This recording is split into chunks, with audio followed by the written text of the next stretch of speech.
If there are any kids who want to come down, feel free to do so. But I want to share with you this morning a story of two people. That's what we're going to talk about in Sunday school.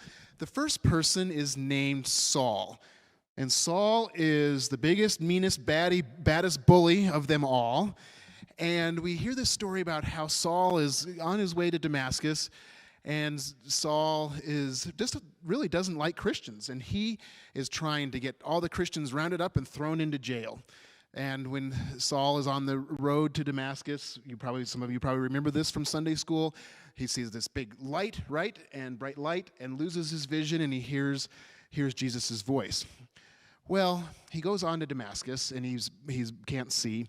But then there's another person who comes to this story who doesn't get a whole lot of attention, a person named Ananias. And Ananias hears God say, "I want you to go talk to Saul." And what do you think Ananias' response was? "Are you kidding me? I'm not going to talk to that big old mean bully. There's no way." But God says, "I've got a plan for Saul. Trust me on this. I really need you to do this thing for me." So Ananias does, and Ananias was one of Jesus' disciples. And Ananias meets Saul, puts his hands on Saul, and says, "Hey, buddy, your vision's gonna be restored, and there's some things you got to do now." And of course, Saul gets his vision back. But I think I wanted to put myself in Ananias' shoes and just think about that, because I think that was a very courageous thing that he did. It was a very faithful thing he did. Because I can tell you there are some times where I hear that little God voice in the back of my head that says to do something, and sometimes I'm too scared to do it. But Ananias is a good example to say, you know what, we can trust God, and when we hear that little voice, sometimes the right thing to say is yes. Answer yes. It might be, I don't really want to do it, but yes is still a good answer too, right?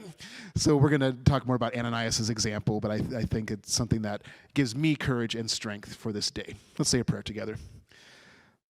Loving God, we thank you for the example of Ananias to be able to have courage to say yes when we're being asked to do difficult things. And we also thank you for the example of Saul, somebody who changed his actions, so that we know that whether we are 2 years old, 80 years old, 92 years old, 46 years old, change is always possible. We can change our actions. So keep us focused on you this week. And all of God's people say together, amen.